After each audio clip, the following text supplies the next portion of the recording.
উপনীত আছে। রাধে রাধে।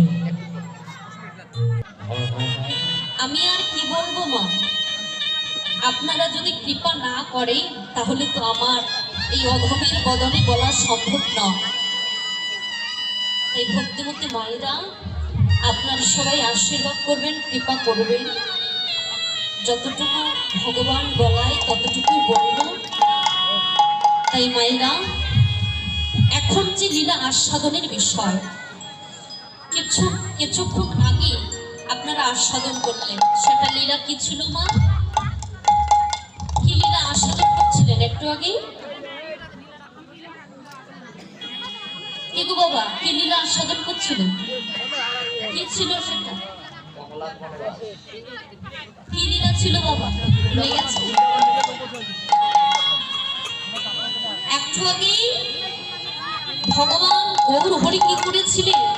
সকল ভক্তগণকে সঙ্গে নিয়ে হরি নামের খেলা শেষ করে ঘরে ফিরছিলেন বেলি অবসানে কালে। বুঝতে পারছেন?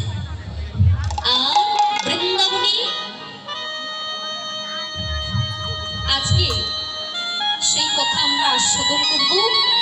তাই দেখুন, কিছুক্ষণ আগে যে লীলা আস্বাদন করলেন সেটি ছিল ভগবানের উত্তরাগোষ্ঠ লীলা। উত্তরাগোষ্ঠ কাহাকে বলে মা? হ্যাঁ, ভুলে গেছেন? উত্তরাগোষ্ঠ কাহাকে বলে? এই উত্তরাগোষ্ঠকে আবার ফেরত গোষ্ঠ বলা হয়, ফেরত যাওয়া। প্রথম কালিতে আমি গিয়েছিলাম গমন গোষ্ঠ, অর্থাৎ গমন করা।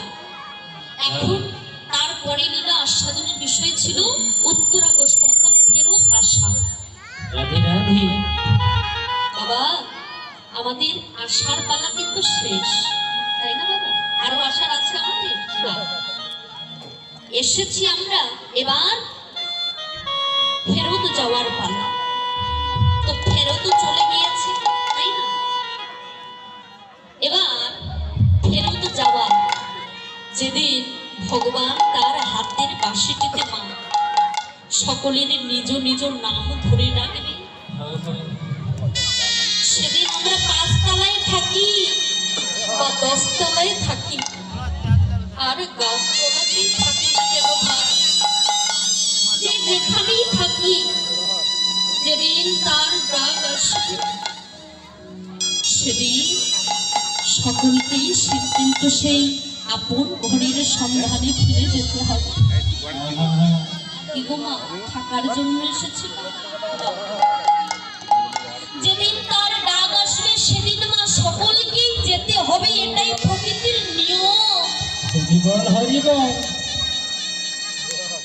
তাই ভক্তিমতী মায়েরা, যেদিন মরে যাবো বাবা, সেদিন রাখবে কোথায় গো? কোথায় নামিয়ে দেবে? তুলসী তলা, তাই না? এবারে তুলসী তলায় নামিয়ে দিয়ে কত যে তিলক তুমি কোনোদিনে ললাটে সেবা করলে না মা, যে তিলক তুমি ধারণ করলে না, সেদিনে তোমায় ফুল চন্দন দিয়ে কত সুন্দর করে সাজিয়ে দেবে না মা? এবার যে দামি শাড়িটা তুমি সেদিন কিনেছিলে পূজার সময় পরবে বলে, যে ৫,০০০ টাকার শাড়িটা তুমি কিনেছিলে মা, সেদিন যেদিন তুমি তুলসী তলায় তোমায় শুয়ে দেবে বাবা, সেদিন কিন্তু ওই দামি শাড়িটা তোমায় পরিয়ে দেবে না। সেদিন দামি শাড়িটা তোমায় পরিয়ে দেবে না, দেবে কি মা? একটা সাদা কাপড় পরিয়ে তোমায় নিয়ে যাবে কোথায়? শ্মশান ঘাটে। সেদিন ৪ জনাতে কাঁধে নিয়ে কি বলবি গো মা? বলো হরি, বলো হরি, বলো হরি, হরি বল বলতে বলতে নিয়ে যাবে শ্মশান ঘাটে।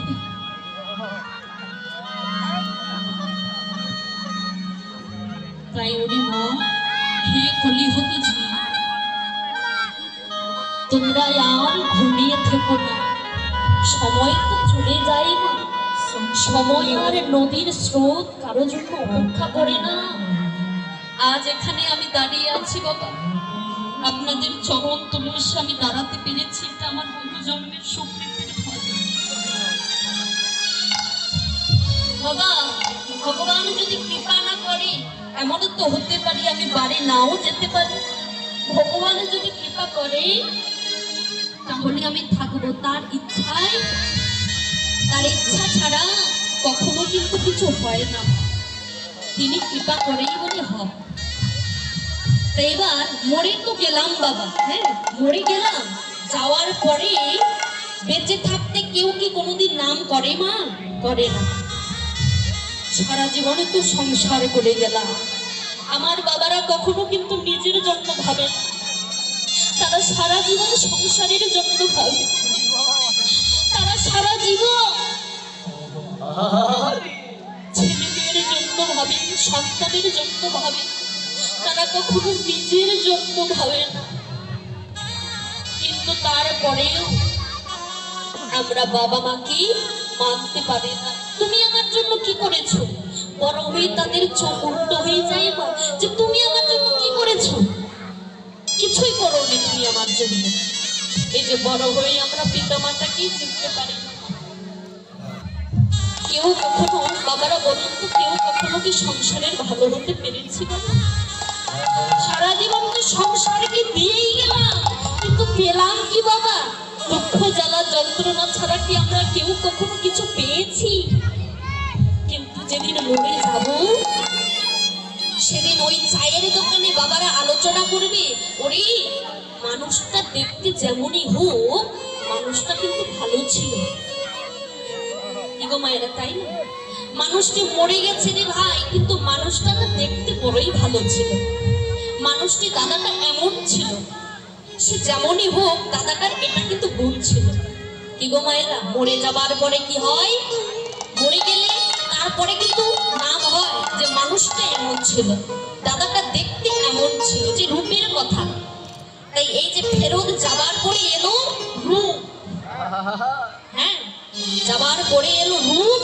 তাই এখন যে লীলা আস্বাদনের বিষয় বাবা, সেটি হলো আমার রূপ লীলা। রূপ লীলা এখন আমরা আস্বাদন করব। রূপ দর্শন করেছিলেন কে মা? বিষ্ণুপ্রিয়া দর্শন করেছিলেন গৌরহরির রূপ। এই নিয়ে আমরা আলোচনা করব মা। তাই চলুন একটু গৌরচন্দ্রিকা আস্বাদন করি, নইলে আবার অপরাধ হয়ে যাবে মা।